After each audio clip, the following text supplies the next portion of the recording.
All right. Welcome, everyone. And it's such a pleasure to be with this amazing group of people. One of the things we noticed was that you've got a very, very diverse group of panelists here. And I wouldn't be doing justice if I didn't give everyone an opportunity to really talk about this interesting topic.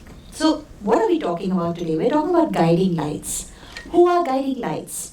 And what defines a mentor? Shruti did a wonderful job of using a definition, but as we've been talking a little bit, we realized a mentor is someone that gives you the opportunity to be that best version of yourself, helps you galvanize that energy within yourself. And there could be different interpretations. It's what it means to you.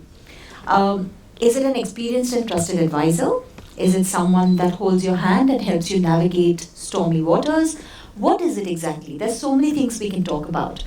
So we're going to actually use our collective experiences, our own theories, our own approaches, and share a little bit about that with you.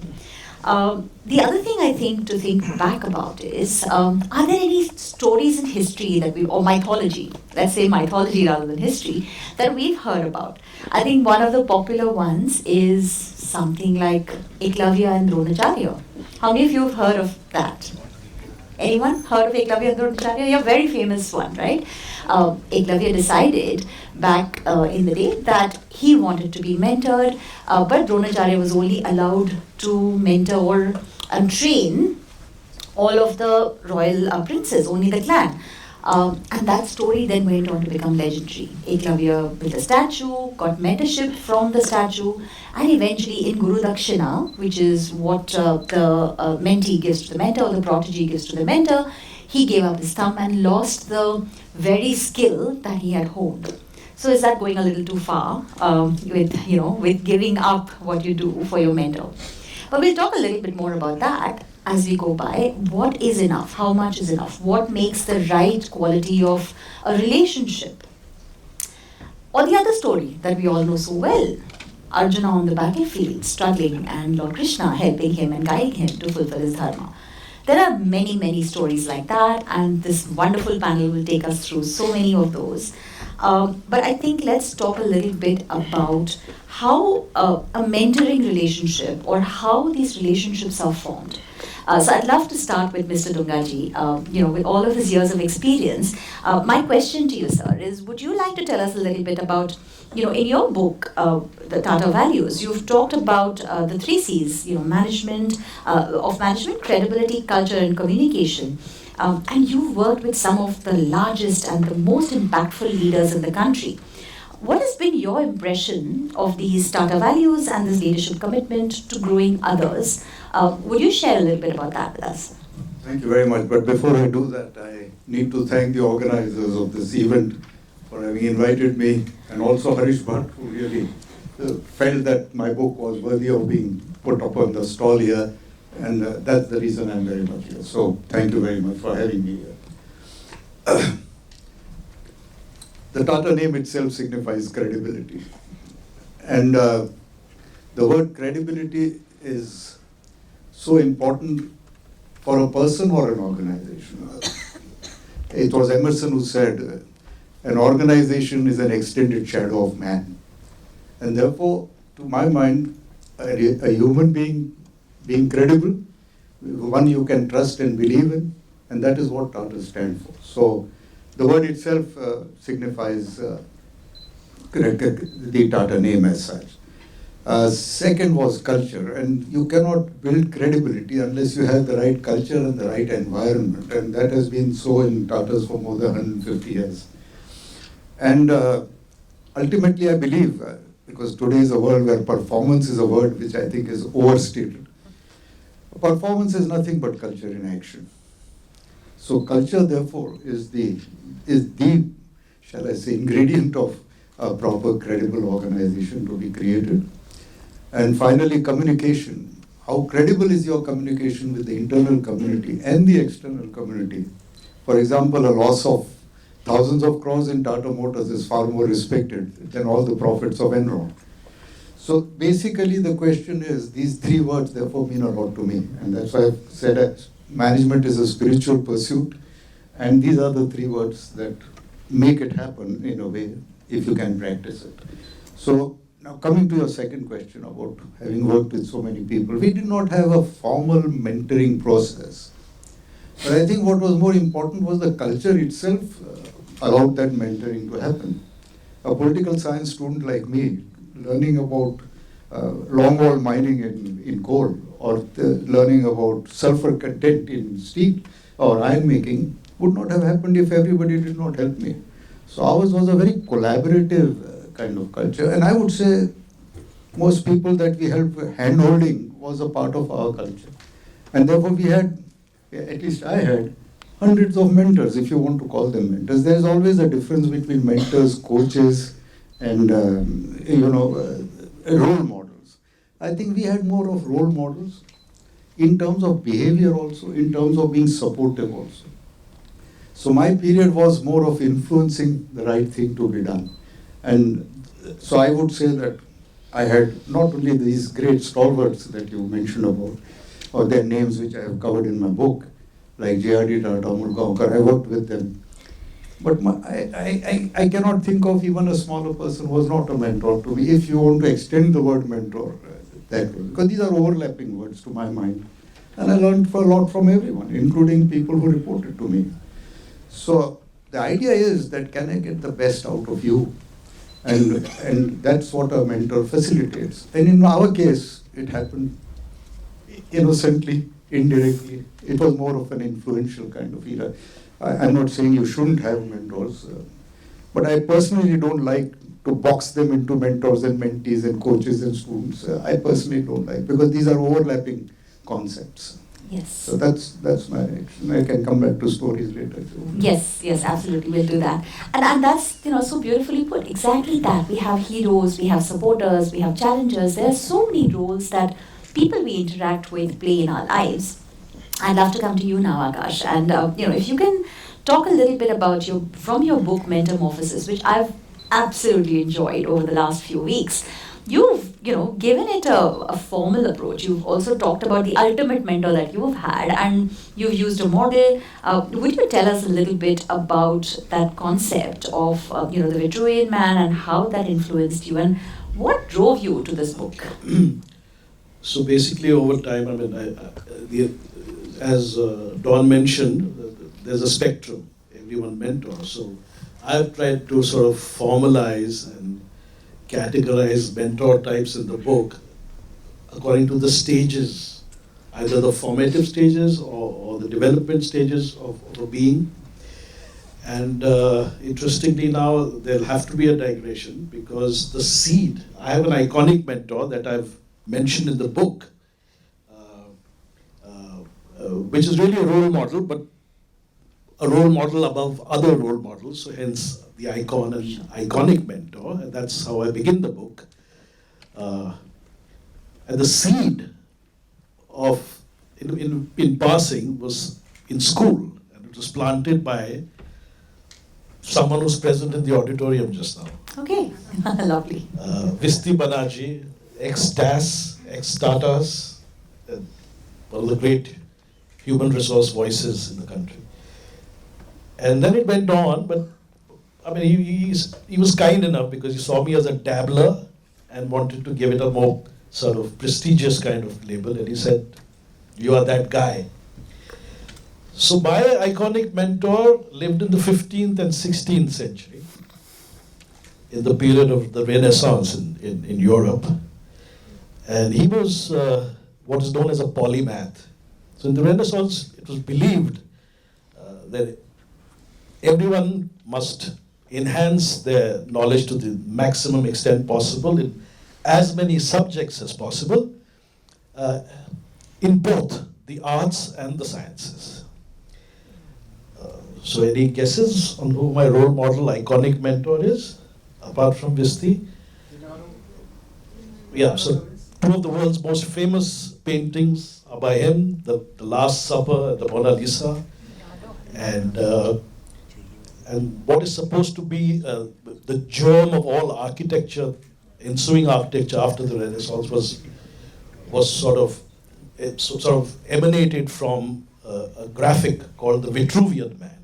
which had dimensions of the human form in a perfect way, and in a very cheesy kind of way, because I wanted to pay tribute to Da Vinci and the Vitruvian Man. The graphics in my book, on which I've put all these, there are 14 nomenclatures, and some of them might have been mentioned by Don. I've actually tried and classified in various stages of life who those mentors can be.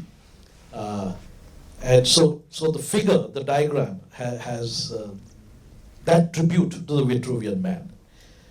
Yeah. Lovely. And we'll talk more about, some categories, which I think there was one that really captured my interest, because that's something that we all have, irrespective of whether it's a formal relationship or not. But I think we'll move over to you now, Shubika. You've been you moved tracks from working in the corporate world to now becoming a guide, a coach, and you've worked with, some exceptional all-rounders. What has it been like? What is this experience of partnering people in their leadership journeys? What's that been like? And what's it like to see those successes? I mentioned to Shubika earlier, I went into her LinkedIn profile, and there are people who've written these, comments back to her saying that she made them do things that they did not think were possible. And that's ultimately it, right? We all want to do something that's impossible. We want to be larger than ourselves. We want to be able to thrive. So tell us a little bit about that, Shubika. You were too kind. I think one of the most interesting things about working with all the leaders, and I say everybody I work with is a leader. Not that they're a C-suite kind of leader, but they're a leader of their life, they're a leader of what they're trying to drive into the world. And I think, one of the most interesting things is, I think I take away more from those conversations than they do. They challenge me to be better for them. And I think there can't be any relationship where it's not a partnership, and we're both getting something out of that. And I think the most important, aspect is all of this really starts with understanding yourself, and it's really about getting deeper into, getting comfortable and with, understanding what are your motivations, what are the things that matter most to you, values. We've talked about this morning quite a lot in our informal chat. What are the interests that you have? And I think one of the most important things is, we can call it saboteurs, inner enemies, limiting beliefs. But according to me, the work that I do, the most important thing is getting people to start acknowledging and identifying what are those things that hold them back from being themselves. And I think once you get to that stage in the journey, then you're moving forward pretty quickly.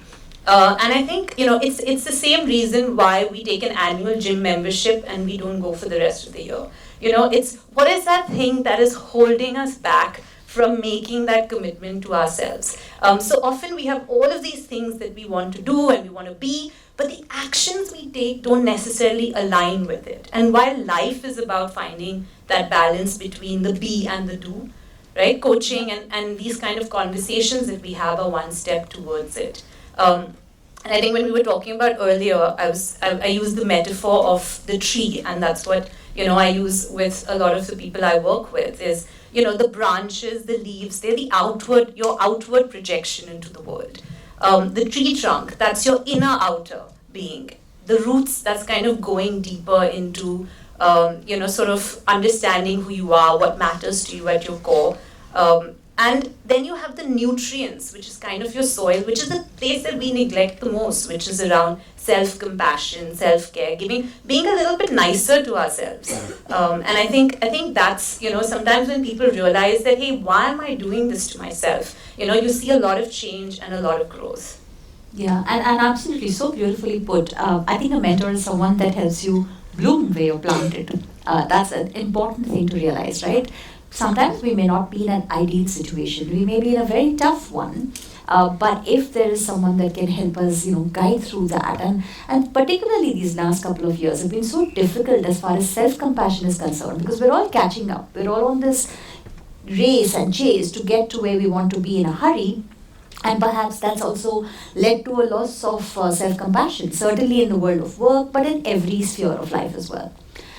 So let's go back a little bit to you, Mr. Doongaji. I think it would be great to hear from you. That one of the things that you've talked about in your book, I love the stories and the anecdotes that you shared, and I've really enjoyed them. And the one I took away was a lovely one you wrote about how you learned from Mr. Lucy Modi about, from a piano stool where you had to get the upholstery done, and how you put your whole life and soul into getting that done within the time limit. But the lesson came out of there. But that's the anecdote I loved. We'd love to hear from you. These legendary leaders, Mr. J.R.D. Tata, Jamshedji Tata, and everyone else within sort of the holy grail, all the big leaders. I've worked in the Tata Group. I've worked in Bombay House. Sure. It's a feeling. What is it that you want to share with this audience about some of those stories? I have, as you rightly said, I mentioned many stories in my book, but these are the 4 icons of of the Tata. In fact, it's a very rare thing that in 154 years of our history, we have had only 4 chairmen or 5 chairmen. J.R.D. Tata, of course, might be holding kind of a record of being a chairman of the group for 53 years. Not many people can claim that. Why and what is not the purpose of our discussion today. But what I would like to mention is some traits of these people that influenced me. And when you look at J.R.D. Tata's, for example, humility, I have given various subtitles as to what they signify. But humility was one of his great virtues. When he was awarded the Bharat Ratna, the only businessman so far in the history of awards to have received the Bharat Ratna, Ratan Tata was sitting with the Prime Minister at that time in Narasimha Rao, who whispered in his ears about this announcement to be made in the next few days. And obviously very excited, he came out, picked up the phone and shared it with J.R.D. Tata. But the J.R.D.'s response is something that I never forget. And we wouldn't have known this unless at the felicitation function, Ratan Tata referred to it. J.R.D. said, "Good Lord, why me? I've just done my duty. Yes, I started an airline. Yes, I increased the production of our companies. So what? He didn't even want the Bharat Ratna. Why can you not do something to stop it? Now, you require a person of extreme humility. There are people who would pay thousands of crores to be given a Bharat Ratna. Here was one who didn't want a Bharat Ratna. And then he was persuaded, and I don't want to get into that story. But the point is, it shows something. I like a definition of humility which says humility is not to think less of oneself, it is to think of oneself less. Nice. That's lovely. And I think J.R.D. Tata signified that. A little story from Palkewala, how they influenced me. Empathy. If you've been in Bombay House, so you know that every afternoon at around 3 o'clock, directors get a Taj tray. Yes. It comes from the La Patisserie cakes. It's a silver kettle. And we lesser mortals would sometimes manage to get a tray like that for Be ourselves. invited. Yeah. Yes. So I had a meeting with Mr. Palkewala. And I didn't work for him directly. I was just a silent admirer, like the millions that he had. But I had some reason Mr. Tata wanted me to discuss something with him. So I was with him. So it was Nani Palkewala, myself, just the 2 of us. And he ordered those 3 trays. 3 trays for just the 2 of us. I was wondering whether a 3rd person was joining. He was only sipping tea. And although saliva was ballooning in my mouth, I did not dip into the truffle pastry that was so tempting. And I just sort of, if the boss is not doing it, how can I not do it? Then I couldn't resist it. So I said, "Sir, are you expecting another person to join us? Because you got this 3rd tray." He said, "No, I must tell you, Don, that, even if I'm alone, I always order 2 trays. So since you were here today, I ordered 3 trays. So he said, don't forget that I don't eat the cakes for the simple reason that after I have finished my tea and the tray is taken back, those 4 pastries that are lying from the 2 trays, my pums and the lower staff, they put it in their tiffin boxes and carry it to their children home. How many people do you think of this category would be ever able to afford a La Patisserie pastry?" That left an indelible impression on me. Lucy Modi's stool story, I won't take you through it's there in the book.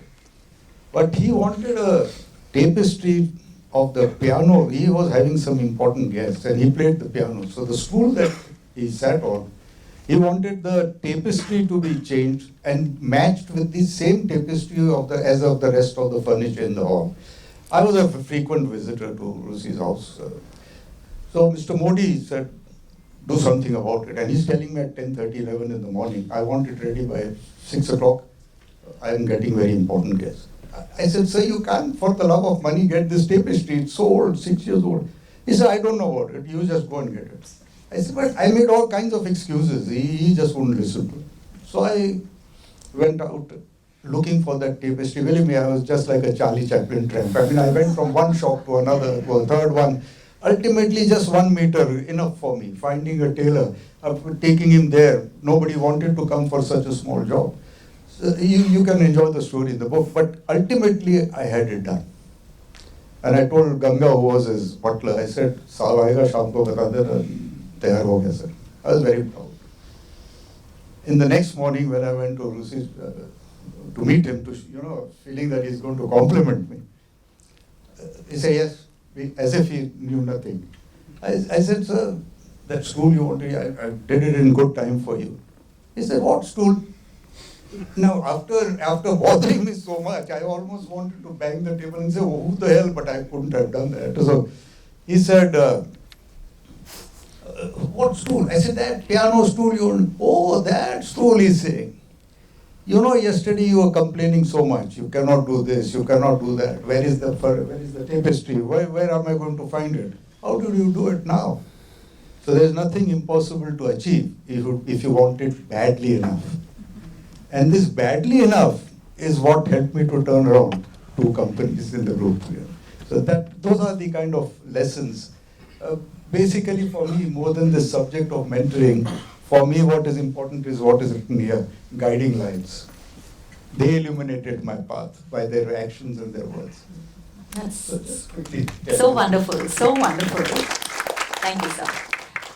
And I think that's the beauty of this story, right? That the lesson does not have to be very specific. Your mentoring relationship or your guiding light does not have to be very directional. That's something that I think a lot of people take very seriously. When you take yourself seriously, then you end up being very directional, and then you're not unleashing that superpower within individuals.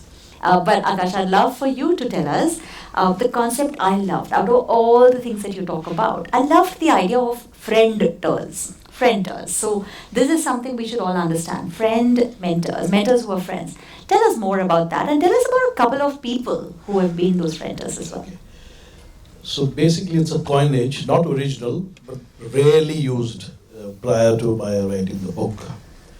It's friends as mentors, and as simple as that.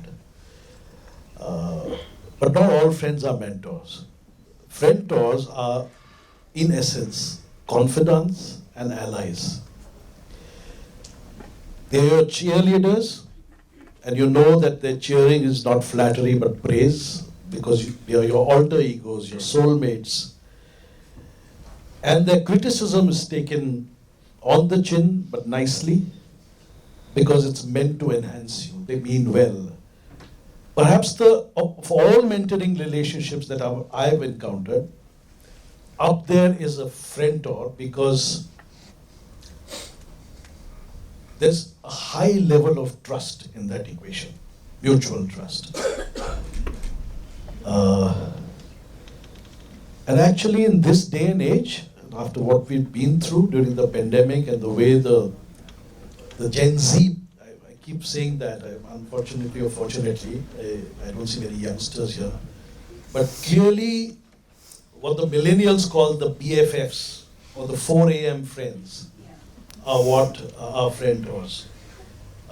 You need that person who's actually a mirror of your own self in some ways, to confide and not feel socially isolated or powerless or alienated. And to mention a real life friendtor, he's the one right in front I just mentioned. So Visti is one of my 2 friendtors in school, influenced me in major ways, perhaps my return to humanities, all the performing arts, was that little vacuum when he did history in graduation, during his graduation. I went for my engineering. I actually remember feeling wistful when he said, I'm doing arts. And he was brilliant in sciences and maths. But yeah, he built that confidence in me, so I believed in humanities and I kept reading, and he influenced me to become a reader. I used to read at one time after I left him and went to engineering school, perhaps a book in 2 days. I had 150, 200 books in a steel trunk which I carried. And fortunately the library was fantastic. So while I studied all through, even in XLRI, through my technology and management studies, the humanities never left me. And perhaps whatever compliments I get today are really this juxtaposition of a very messy personality, who's a jack of all and master of none, a dabbler if I may say so. But if Leonardo da Vinci is my iconic mentor today, it's thanks to my friend, which is Visti Banaji. Lots to admire, I have to say, as a fan of your filmography and your theatre work. I have to say that you've done many diverse things. We'll come back to that. Let me check with you now, Shubika. I think we talked a little bit about the sort of barriers that people have, or these limiting beliefs, and you talked about some of the things that hold us back, especially the people you work with in leadership. Tell me, does it get experienced differently by women? Is there any sort of filter? Are there any layers where you see this playing out for younger people differently, women differently? When we talk about diversity and inclusion, we see there's a lot of different issues that people are dealing with, their vulnerabilities. What are some of your learnings and observations, and what is it that you feel you bring to the table to help them navigate those muddy waters? So we have only, I think, 40 minutes, right?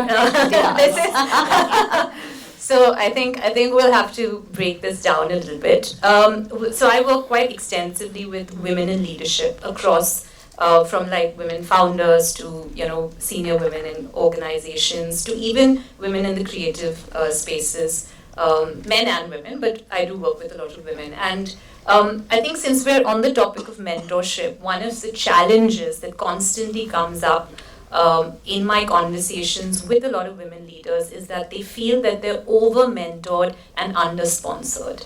And I think a very important complementary skill, while we all may have different types of mentors in our lives, I think a very important component of mentorship is also being able to have sponsorship. And I think there's enough research, there's some excellent work that's being done in the last couple of years on this, which is saying that men are 46% more likely to have power backers than women. And irrespective of the conversation, there's a lot of frustration and a lot of challenge that women leaders face as a result of this. And while women shy away from advocacy, even though they're well deserving of it, it is still a huge challenge, and I'm sure a lot of us can speak to it in our professional journeys as well. So yes, the challenges that different audiences face in the workplace or face in their own careers or professional journeys or lives also is different, because all of us are individuals and we have our own sort of makeup and our own environment that we've come from and ambitions. You talked about Gen Zs and millennials. Of course, millennials now can be broken up into many different things. There are older millennials, yes, right? There are young millennials and there are Gen Zs. And I think one of the big challenges that's coming into the workplace is really around 55 to 60% of Gen Zs and young millennials feel very high amounts of burnout and stress. And I think mental health challenges is something that we have not focused on previously, but are a very important part of the landscape today, and more so in the post-pandemic world. And being able to nurture that, being able to change the way you lead, the way you approach it becomes very important, because preventative is far more meaningful than having a cure. And in fact, we now work with a lot of organizations where we get a lot of feedback from younger employees as well as the leaders, and we try and sort of stage interventions to be able to create that awareness that these are challenges and policies. The system has to change, but also at the individual level, there has to be a lot of work done. So we call it the EOS, which is the emotional operating system. And that is something that we need to strengthen and we need to nurture, not just in ourselves, but in others who we work with or we deal with. Absolutely. And I think when you talk about the fact that mental health is an issue, we know that. We know these last 3 years haven't served anyone. Moreover, the younger people who have felt so many levels of sort of loneliness, isolation, and have been affected by the impact of the pandemic. Let's switch over to Akash once again. You talk a little bit in your book about also the idea that you have switched lanes several times. Now, a lot of younger people tend to switch lanes a lot more than more traditional older people who've been in the corporate world for a long period of time too. You've switched seamlessly, not just in what you do, but also careers, industries, acting, the limelight, in front of people, behind the stage.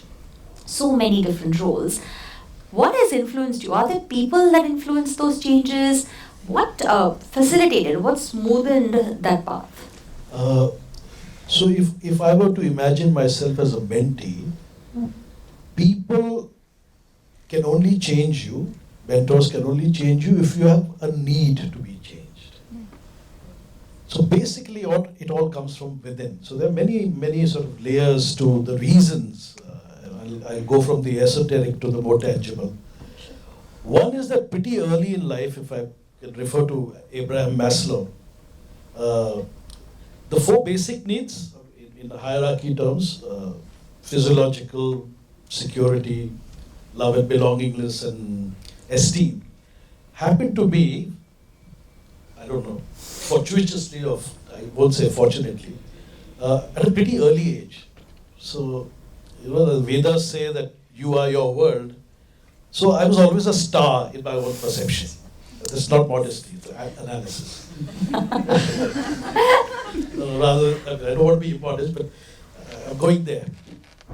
So the moment that happened, perhaps most of my adult life, my quest has been for self-actualization. That's one. Hence the interests that lend themselves to probably self-actualization. The other is temperament. You see, it's not that you are special, it's a temperament. I'm very impatient by nature.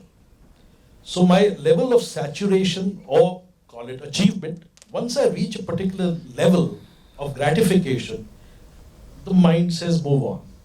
That's the second reason.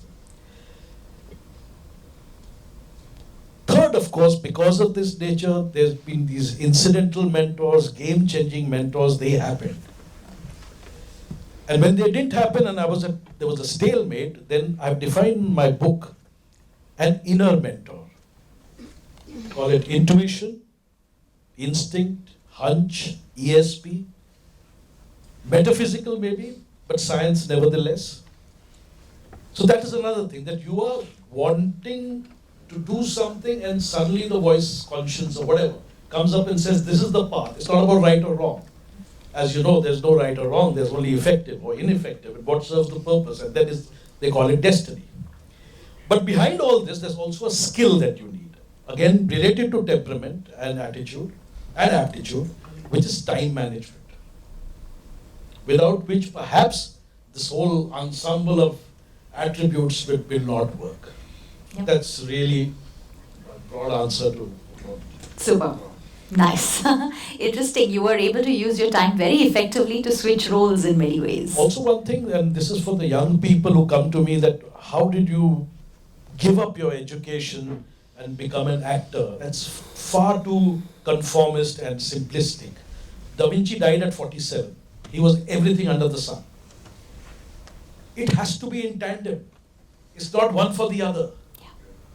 I am all of those things that I began my career with. I still act, I still write, I still do corporate training, I teach, and so it's really about that this whole thing, so you need to secure your life economically, no strife in sustainability, and then make those choices. And there also for the young people, it's not just passion alone. Are you competent enough to match your passion? Otherwise, again, they'll be disappointed. Yeah, when you try to do things that are not congruent with, what you are able to do, that's when the dissatisfaction comes in. That's when that anxiety, pressure, overwhelm. And I like that Shubika also mentioned, the whole idea of burnout. What happens there? The person gets wired up and they're trying to race against something they probably don't have the skills or aptitude or attraction or capability for. And I think that's where, things start to get a little murky.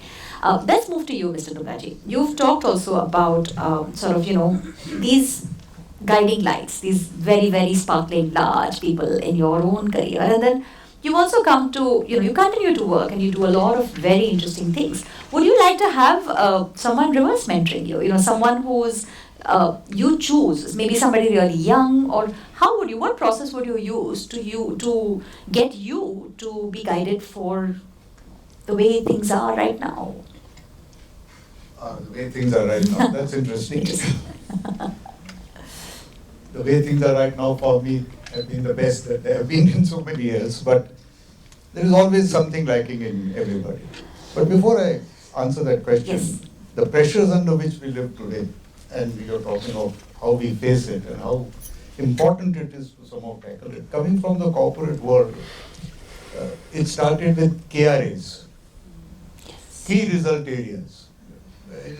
And everybody sort of broke down the philosophy of management, which was collaborative, to becoming competitive, and then came KRAs.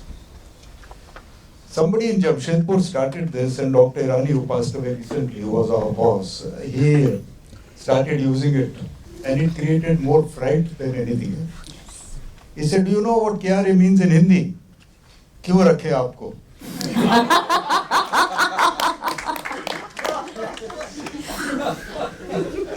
That was the first thing that started the pressures that we are talking about.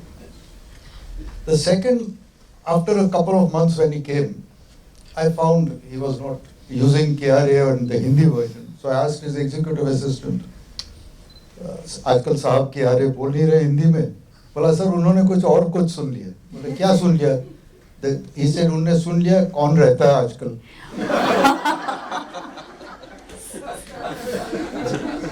So that changed also.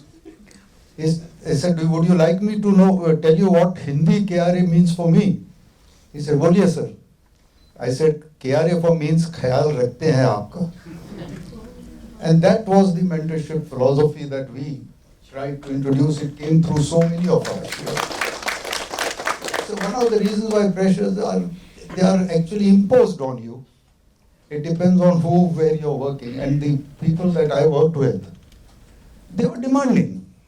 But we are looking at an entire organization. We are not looking at ourselves or who is it, what we are doing. And really, उन लोगों ने मेरा ख्याल रखा. चाहे वो छोटा हो या बड़ा हो. They were all people who really made it enjoyable to work. Today you have to perform or quit. I mean, there is nothing else. And it is that environment which leadership needs to create. Yes. And we often tell people today, and I'm perhaps the oldest in this audience, but people often say that, oh, why are you wasting time with these youngsters? They don't understand values. But really, nothing is more wrong than what they say. I've been a Dean of Business Excellence in 3 management institutes. Everyone latched on to everything that I said from my Tata experience. The trouble is, the senior generation doesn't speak the language that our parents spoke to us in. And that is why we create this question. So to my mind, mentors are people who create that environment where there is less stress, where you can still perform, you can still enjoy. There's no need to कौन रहता है आजकल philosophy. There was once a quick incident, I'll take 1 minute. I was interviewing somebody for HR when I was MD of Tata Services. The person had come and she was saying, she had been to 6 or 7 other companies before. So I asked her, what is the biggest problem today in recruiting people and keeping them. She said, sir, the greatest problem is attrition. I said, but you yourself moved 6-7 times. Then she said, no, I had to do this. I said, haven't you heard the saying, Rolling Stones gather to no moss? So I said, that may be true, but imagine a rolling stone being thrown from a height. What becomes of its size by the time it hits the ground? Perhaps it becomes a pebble from a rock that you hold from there. She said, I never looked at it that way. Believe me, she still works in the same company which she came from. So you helped facilitate some moss growing. Yeah. So I believe that it is the environment Yes. that creates the pressure. True. And moving over to you now, Shubika. Let me just ask you.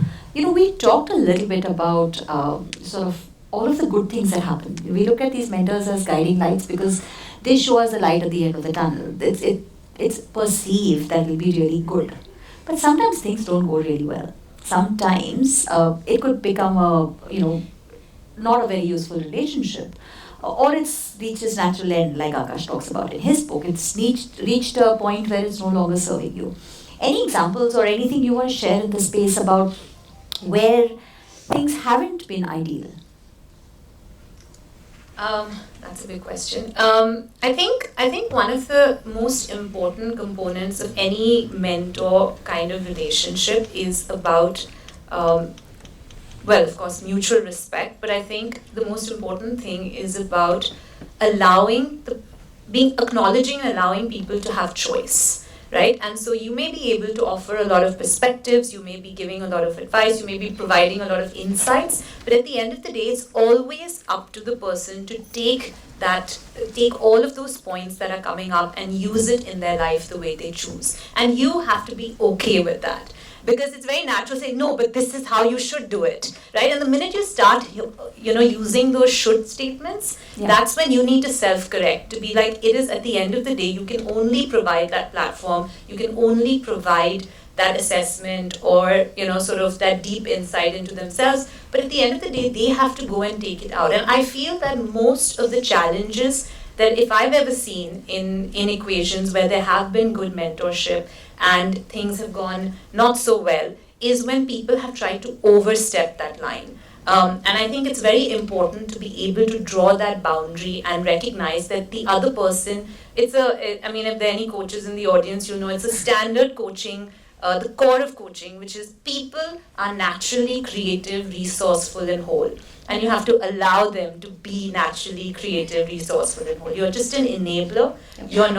You're not the person who's going to be pulling them to drink that water that they're not ready to drink. Very, very, very beautifully said. Absolutely. I often talk about a mentoring relationship that I had, and it was ironically at the Tata Group. So I've had a 26-year career, but the 2 years that I spent at the Tata Group, I think helped me both switch gears and also sort of find a new dimension in my work life. And I'd love to ask all of you about what those, have you had any of those, and maybe one last round of everyone telling us if there have been people that have influenced you to make a huge game-changing move. For me, mine was someone at the Tata Group. I used to work in HR business partnering, and I came across this leader who got me very, very motivated and excited and pushed the right buttons so that I started exploring where I became an expert. I started building expertise. So I changed from a very traditional HR partner role to now where I am an expertise leader, where I've worked on tough topics like inclusion of people with disabilities, working on well-being in a place, in a market, in an environment where it's really, really impossible for people to accept their own vulnerability. So that iconic mentor or the game-changing mentor, like Akash describes in his book, that was this individual for me. I'd love to hear from all of you. Do you have any such examples? Let's start with you, Akash. Was there anyone who was this game changer or iconic mentor? So, as we know that because of my diverse experiences, that every major decision, so I've had multiple game-changing mentors. They might have begun as vocational mentors or venerable mentors or mentors, but eventually even incidental mentors, but they, at some stage in my life, became, so there's a hypothesis. If I wasn't an engineer, I wouldn't be an actor. So those milestones within them are really governed by all the game-changing mentors I had. And serendipity, of course, we talk about. Yeah, I mean, that's pretty much it. Okay. Anyone you want to talk about, Mr. Doongaji? Quite frankly, mine has been a very consistent journey. I wanted to be a professor of political science. I did my second master's from Berkeley in California, and I wanted to teach. And I could speak in Hindi and English, so it was easy for me. And then, as I've said in my story, how I got into Tatas and sort of was adopted as in a way in business, which was completely alien to me.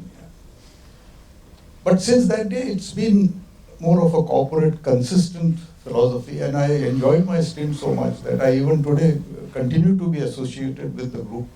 This is my 56th year of association with the group, so you can imagine I'm trying to carry the philosophy that I had to the other people in the group so that they can, Yes.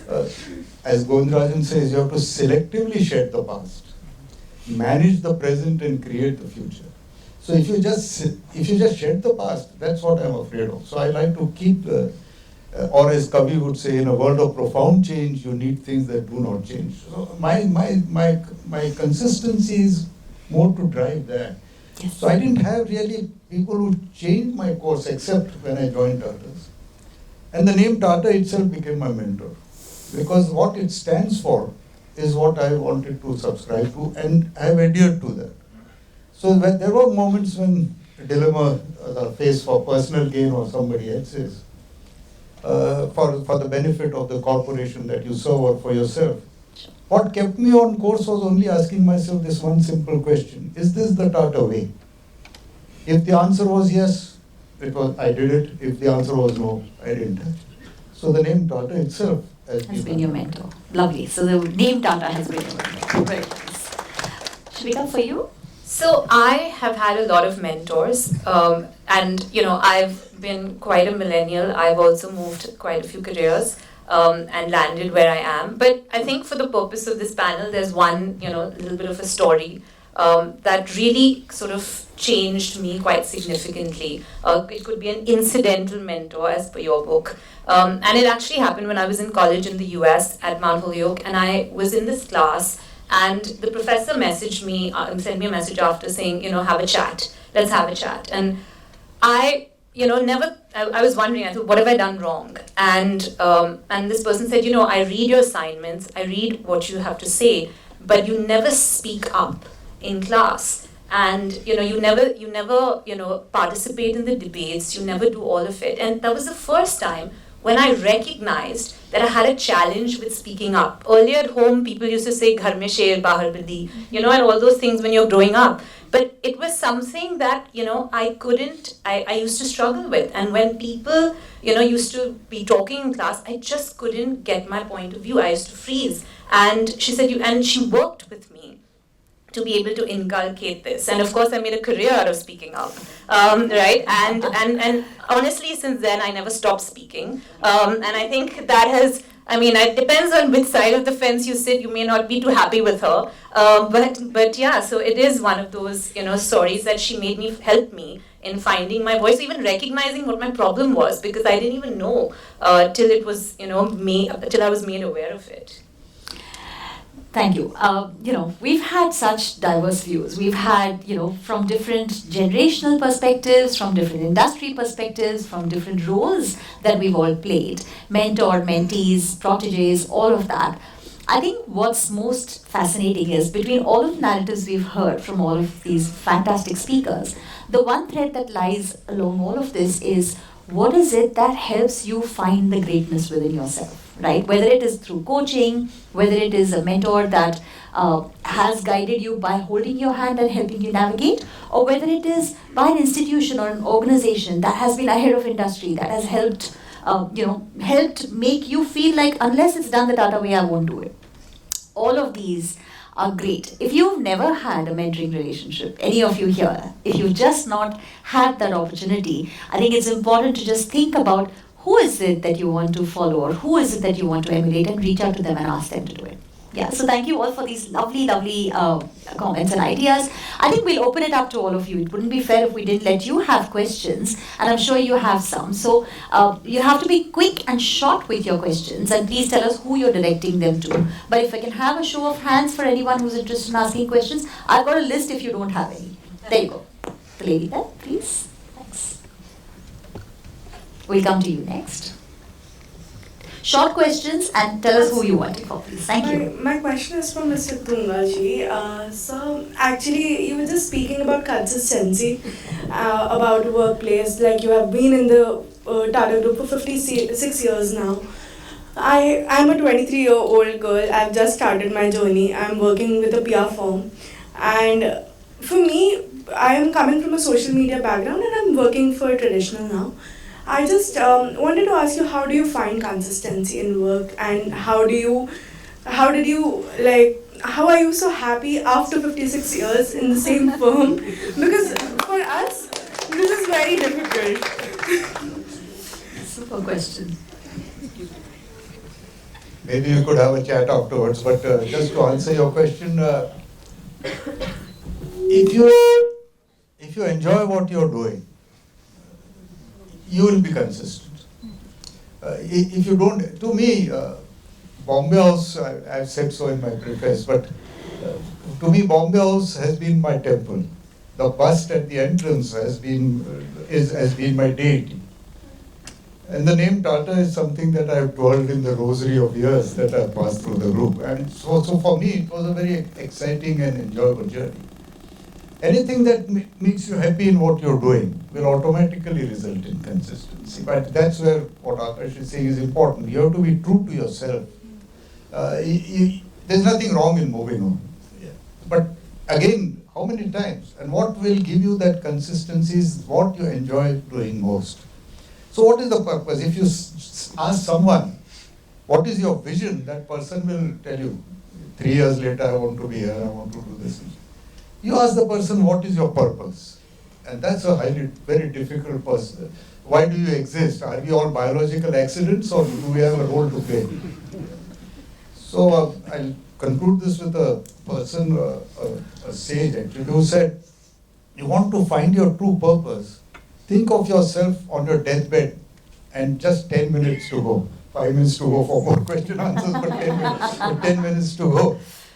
And what is it that you will regret most if you have not accomplished it by that time? And that might help you to find your purpose. So if you can be consistent, enjoy, and really find meaning to our existence, I think you will be consistent. I can't think of myself in fact, I was just telling her that somebody introduced me by saying that Mr. Doongaji's blood group is T. Thank you. Hello, good afternoon everyone. I'm so inspired by all of you. Thank you. So I have two questions. One is, I think I started off independently about 8-10 years ago, and I think I've lost a lot of time in my life struggling because I didn't have a mentor. So there have been many questions that I couldn't find answers, and so then what? What steps can I take, to fill up that void, because I feel it. And the second question is that something that you said in the end, that if you look up to someone, ask them, which I hesitate greatly. Like Akash sir is somebody that I did a workshop with 8 years ago. And because of that, like, it has impacted my theatre journey greatly. Like, I started my company and everything. But I don't have the courage to ask him that, can you guide me further? There you go. So what does a mentor get? Like a mentee will get. What does the mentor get? So how do I overcome my hesitation? So the second question is very easily answerable. Ask. People are nicer than you imagine. and people are far more accessible and giving than sometimes. So basically that impediment is within yourself. So wipe that. The other, I unfortunately am not, I don't promise that now if you're looking for a mentor, look in that direction. Clearly it's a very serendipitous process. But trust me, if you're saying 8 or 10 months you are looking for it, then there's a Buddha saying which says, when the student is ready, the teacher will appear.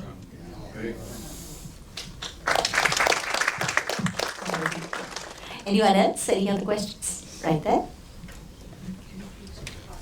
And you asked also, what does the mentor get? Just to answer that, the mentor feels tremendous. I'm going to go with just my own experiences of mentoring people. The joy and satisfaction. So when I have crafted my purpose, it's enabling joy to help others achieve their finish line, which is a metaphor for running. I'm a runner, long distance runner, and I feel immense joy when someone who I have brought into the field of running, and there are many people around the world that I've started their running journey, but helping them cross that finish line of what they want to do. The mentor gets tremendous learning, but also a tremendous sense of joy and elation almost seeing the mentee cross that line. So yeah, that's what the mentor gets. I hope you all agree with that. Yeah. Your question, you have to be very quick because we Yeah. Hello, this is Shrina. Thank you for all the inspiration. My question is mainly for Akash sir, if you can. So I'm a psychologist by profession, but there are a lot of things that I've wanted to do other than this, like journalism, writing, and all of that. And knowing you, you've switched professions, you've navigated your way through different things that interested you. There's this pressure that what if I miss out on this if I go on and pursue this? So how do you... No, this is interesting. So if the question arises that what if I miss out on this, which means this is precious still. Right, okay. So perhaps the need of wanting to do more is not justified at this stage. Go the full hog on this. Okay. Get your gratification. And it's water finds its own, it's a natural order. You will go there as long as the want is alive. Yes. And don't kill that. Yes, okay. You're pretty much on your course that you're even thinking in this direction. It will happen if it's meant to happen and if you want it badly enough. And third, of course, if you're able to competent enough perhaps, you have the capability to finally get that gratification to back your passion. Thank you so much. And if I can add, it's about moving from FOMO to JOMO, right? So the fear of missing out to the joy of missing out. Thank you so much. Beautiful. Thank you. FOMO to JOMO. So thank you all for, you still have a question? I think we're out of time. Be very quick. Good afternoon, everybody. Just a quick question, sir, ma'am. Just wanted to ask you, with post-pandemic, the way the world is seen, there's a change in the world order. The mentor-mentee relationship has seen a paradigm shift, primarily because everybody's got inherent insecurities. How do you see the mentor-mentee relationship going forward? Because I come from a background of the services where mentor-mentee relationship had no give and take. You see, we were there together and we continue to serve together. But now, since I've come into the civil world, how is it going to go and how is it going to move forward? Shubika, would Thank you like to take that one and be very quick? Yeah, I would. I think it's only going to evolve more and more. I think in the ecosystem or the world system that we live in today, I think the mentee-mentor relationship is only going to extend. And the other thing is, I think we put a lot of pressure on having one or two mentors. It's like, if we think about it as just in terms of our own friends. We have a friend we go for coffee with. It's a friend who we attend the LitFest with. A friend we go out partying with. Right? Like that, we're going to have a series of people in our lives who inspire us and bring different things for ourselves as well. So I don't think that anything's going to change. In fact, it's going to become more and more important, especially as we also move to like multi-medium modes of work, metaverse, work from home, work online. I think you'll need some of those connections even more. Super, thank you. Thank you. This has, obviously been such a wonderful discussion. I know we could have had many, many more questions. I certainly had many more. But if I am to say, one thing, go out there. You'll have to take this after because we're out of time and they do need to prep for the next session. And we don't want to keep all of the book lovers waiting. But we'll be here for sure. You can continue with your questions. Just to summarize, for all of you out there, and I see there are quite a few, young people, and there's lots of us from different age groups as well. I think the thing we always need to realize is life is not about a linear journey. It's not, yes, aging is linear, but living the way you are, it's going to be as you embrace it. And like Akash said, you can do many things at the same time. You can draw inspiration, like Mr. Doongaji said, from an institution or an organization that connects to your passion. And as Shubika has said, you don't have to, it doesn't have to be one way or the other way. It's just about a process of self-discovery. So this whole idea of guiding lights, it starts with the conversation we have with ourselves. So start with having that reframing. When you have negative thinking, start channeling that towards more positive thinking. If you need to ask someone a question, ask it. People are a lot nicer, like Akash said, than you think they are. So thank you all for being here. One last comment, word. We were effective, hopefully, thanks to you, Sunita. You are our guiding light. Lovely session. Thank you. Thank you. Thank you, everyone. Thanks so much.